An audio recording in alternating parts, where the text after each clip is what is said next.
اعوذ باللہ من الشیطان الرجیم، بسم اللہ الرحمن الرحیم۔ Online lectures by Qasim bin Sajjad کے ساتھ ایک دفعہ ایک نئے لیکچر کے ساتھ آپ کی خدمت میں حاضر۔ آج کا لیکچر جو ہمارا ہے وہ ایک اہم ٹاپک پر ہے، وہ ہے کہ ایک خاتون اپنے حق، مہر، سامان، جہیز کی صورت میں کس طریقے سے دعویٰ کر سکتی ہے اور اپنے حقوق کیسے حاصل کر سکتی ہے۔ تو اس کے ساتھ میرا آپ سے یہ ریکویسٹ ہمیشہ رہی ہے کہ اگر آپ نے میرا چینل سبسکرائب نہیں فرمایا تو ضرور سبسکرائب کر لیں تاکہ میری تمام ویڈیوز آپ تک پہنچ سکیں، اور اپنا بیل آئیکن بھی کلک کر دیجیے گا۔ تو عورت ایک ایسی متبرک چیز ہے جو ہمارے اسلامی معاشرے میں اس کی بہت زیادہ اہمیت ہے، اور اس وجہ سے اسلامی معاشرے میں جتنے اچھے قوانین عورت کے حقوق کے لیے ہیں، میں چیلنج کر کے کہہ سکتا ہوں کہ اسلامک جورسپروڈنس کے علاوہ پوری دنیا میں عورت کے حقوق کہیں پر بھی نہیں ہیں۔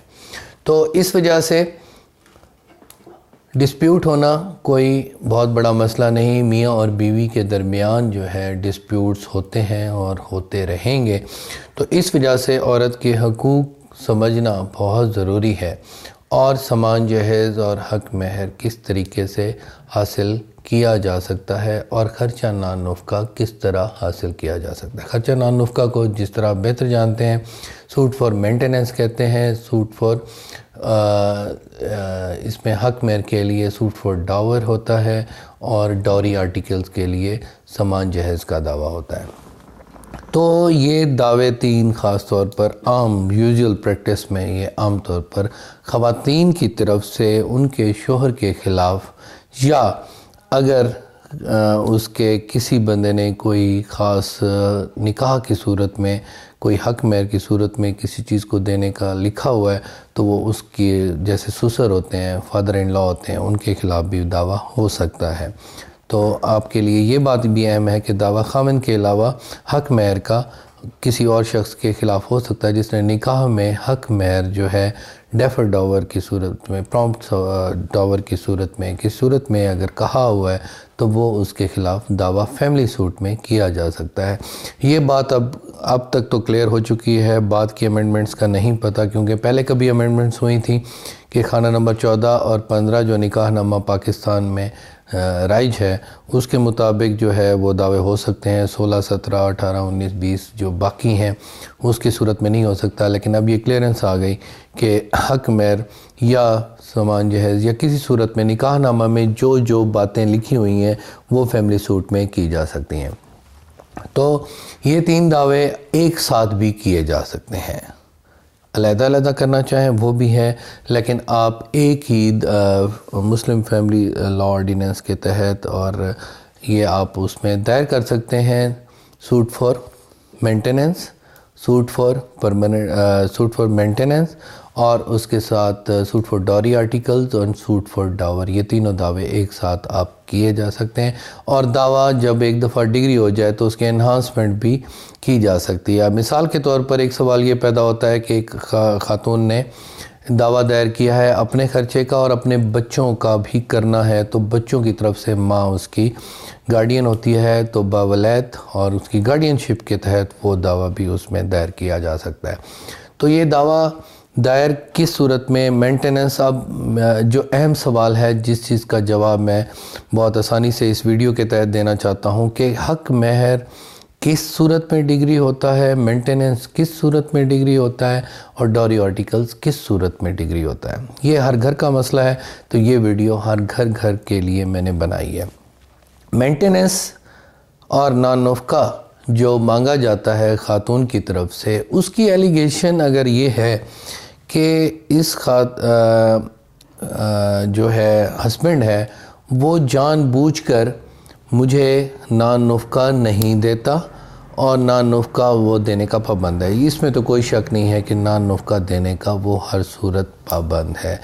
اور اگر ساتھ ہی، کیونکہ فوری طور پر کاؤنٹر کے طور پر جو ہسبینڈ کی طرف سے ایک ورشن آتا ہے کہ اس نے اپنی غیر آبادی جو رکھی ہوئی ہے اپنی جان بوجھ کر رکھی ہوئی ہے، اور اس وجہ سے یہ خرچہ نان نفقہ لینے کی حقدار نہیں ہے، تو آپ نے یہ ثابت کرنا ہے being a plaintiff in a family suite that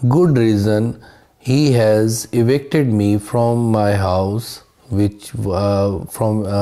which I was residing at the start of my marriage ceremony, اور وہاں سے نکال دیا. حق مہر جو میرا پرومپٹ ڈاور ہے. پرومپٹ بڑی اہم بات ہے, اس چیز پر بہت زیادہ توجہ ہے. حق مہر جو ہوتا ہے ایک ہوتا ہے معجل اور دوسرا ہوتا ہے موجل یا غیر معجل.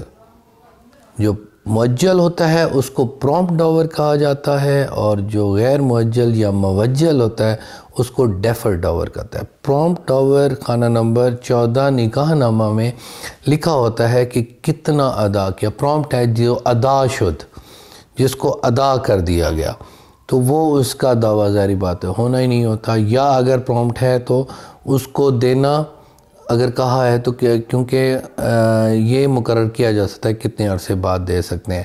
تو دعویٰ خاوند کے خلاف جب بھی آپ کوئی دعویٰ کریں گے تو وہ پرومپٹ ڈاور کا ہی ہوگا خاوند کی زندگی میں. ڈیفر ڈاور خاوند کی زندگی میں صرف معجل یا غیر معجل جو ہوتا ہے وہ صرف اس وقت کیا جا سکتا ہے جب ڈیزولیوشن آف میرج, نکاح ختم, تنسیخ نکاح ہو چکا ہو. یہ چوتھا ایک دعویٰ بھی عورت کی طرف سے کیا جا سکتا ہے فیملی کورٹ میں, جس میں وہ تنسیخ کا دعویٰ کرتی ہے, خرچہ نان نفقہ مانگتی ہے اور کہتی ہے کہ اب کیونکہ تنسیخ میں بھی آپ کو میں یہ بتاتا چلوں کہ دعویٰ تنسیخ میں کوئی اتنی آسانی سے بھی ڈگری نہیں ہو سکتا جب تک کروئلٹی, ایکسٹریم کروئلٹی ہو اور ساتھ عورت یہ کہے کہ مجھے اس کے ساتھ رہنے سے میں زندگی کو اجیرن سمجھتی ہوں اور کسی صورت اس کے ساتھ میرا نباہ نہیں ہے, تو پھر اس صورت میں دعویٰ تنسیخ نکاح ختم ہو سکتا ہے. ایک اور دعویٰ ہوتا ہے دعویٰ تنسیخ نکاح بر بنائے خلا. خلا کسی وقت بھی عورت اپنا حق مہر کچھ حد تک چھوڑ کر, یہ خواتین کے لیے بہت اہم ہے اور ان کے والدین کے لیے بھی اور لائرز کے لیے بھی, کہ اپنا حق مہر کچھ چھوڑ کر یا سارا چھوڑ کر, یہ مختلف امینڈمنٹس بھی آتی رہتی ہیں, تو وہ چھوڑ کر تنسیخ حاصل کر سکتی ہے. ایک اور دعویٰ جو اس صورت میں خواتین کی صورت میں ہوتا ہے کہ بچے کی شادی, ولی کی صورت میں بچی چھوٹی ہوتی ہے, اس کا کوئی رشتہ کر دیا جاتا ہے, نکاح جو ہوتا ہے اس کو انکارپوریٹ نہیں کیا جاتا, اور شرعی نکاح جسے ہم کہتے ہیں, شرعی نکاح کی اہمیت ضرور ہے لیکن اس کو انڈورس کرنا اس خاتون اور اس بچی کی طرف سے بہت ضروری ہے. اگر مثال کے طور پر 6 سال یا 7 سال کی بچی کا نکاح اگر کر دیا گیا تھا, تو جب وہ ایج آف دا پیوبرٹی 14 سال یا 16 سال یا 18 سال کی ہو چکی ہے, تو اس کے ایج آف پیوبرٹی ویسے 11 سال 12 سال کے بعد آ جاتی ہے. پیوبرٹ مینس دا میل اور female sex organs are activated. This is not to deal with the word major اور مائنر.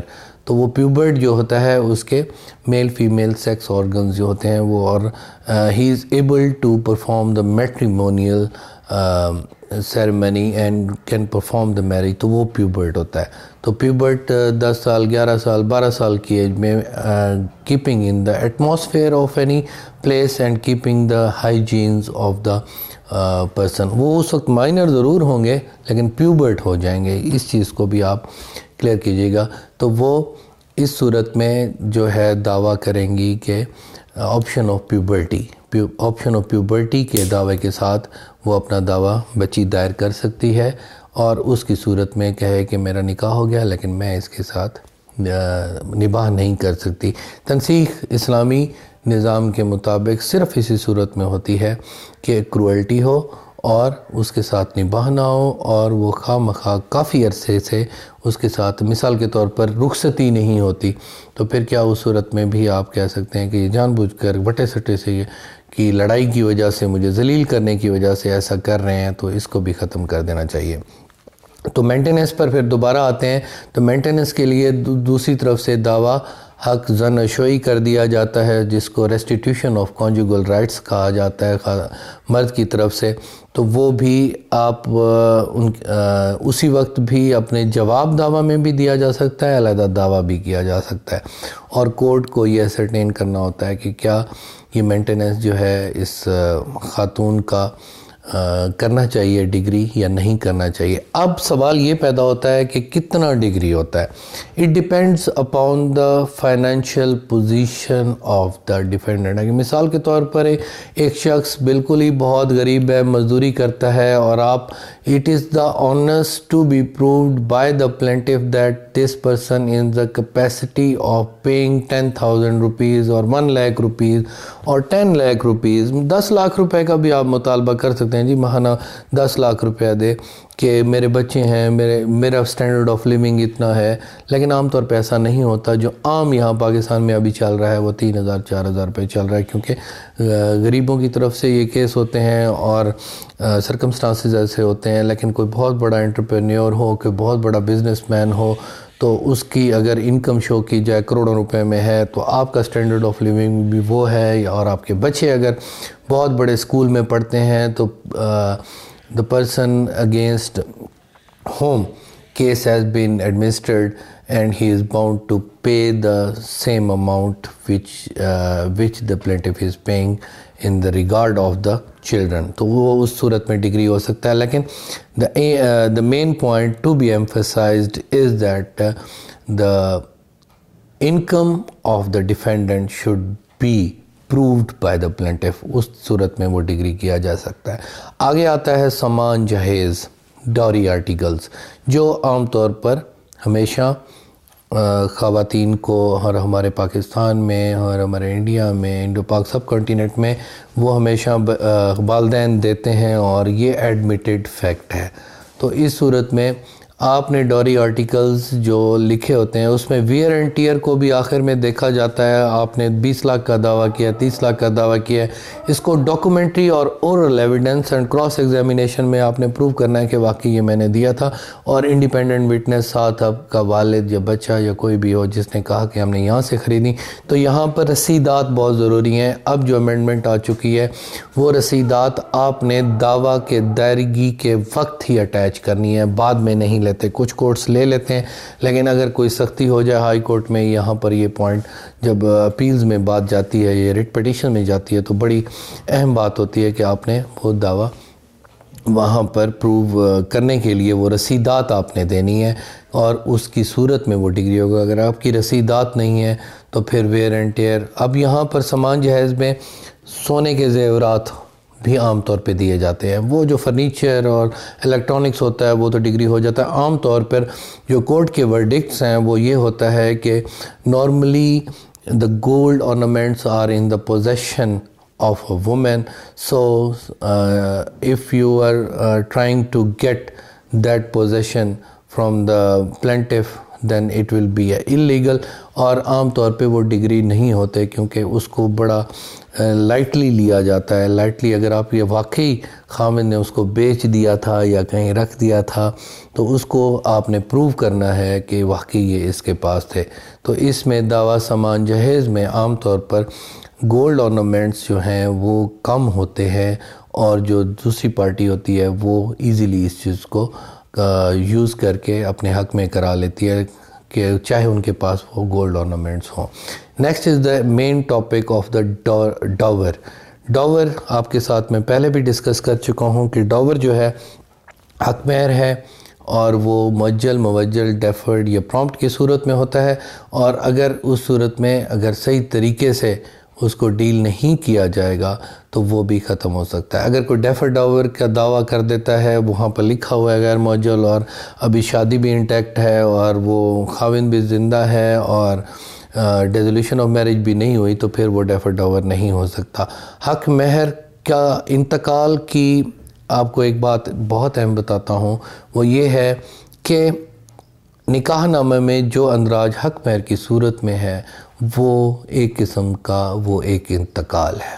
اگر اس کو لکھ دیا گیا ہے تو یہاں پہ یہ بھی اتھارٹیز ہیں کہ revenue authorities are bound to incorporate the any حق مہر as a prompt or deferred which has been pronounced by him to incorporate in the revenue record.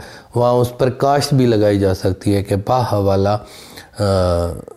حق مہر کی بھی کاشت اس میں لگ سکتی ہے، لیکن عام طور پہ لگاتے نہیں ہیں. یہ آپ کی نالج کے لیے میں نے بتایا.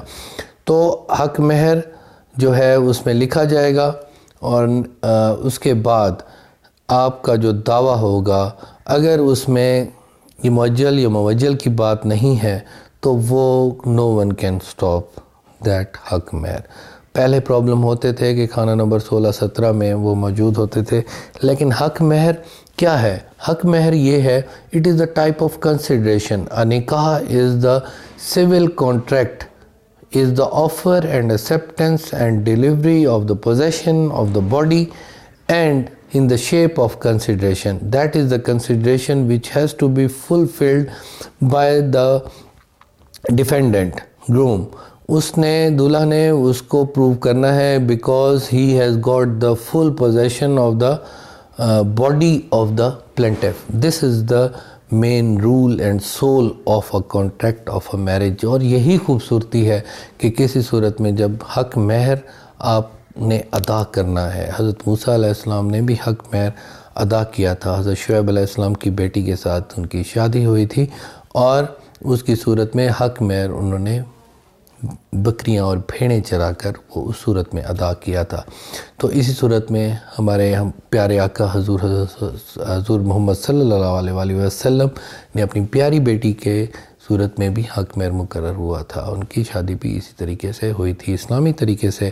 اسی طرح جتنی بھی ہمارے اسوہ حسنہ کے مطابق ہیں تو تمام شادیاں اس حوالات سے ہوئیں.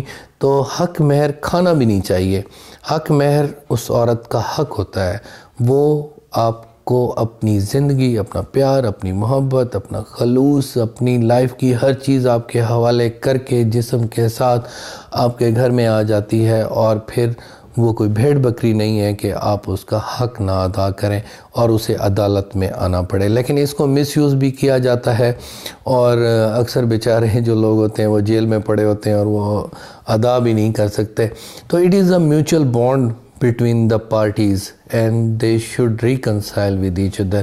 اور ریکنسیلیشن بھی کورٹ میں ہوتی ہے کہ جہاں آمنے سامنے کیا جاتا ہے. لیکن بہت بڑا ہمارا ڈیفیکٹو سسٹم ہے کہ اس میں جو شخص جس سوچ کر آتا ہے تو وہ بس وکیل کے کہنے پر بھی ہی عمل کرتا ہے، لیکن اور ان کے فیصلے نہیں ہو پاتے. اور ججی صاحبان بھی مجبور ہو جاتے ہیں جب وکلاء صاحبان کہتے ہیں کہ سر یہ ریکنسائل نہیں کرتی. تو یہ آپشن آف پیوبرٹی کا بھی میں آپ سے ڈسکس کر چکا ہوں کہ کس طریقے سے آپشن آف پیوبرٹی کو بھی آپ کر سکتے ہیں، دعویٰ تنسیخ نکاح بھی کر سکتے ہیں.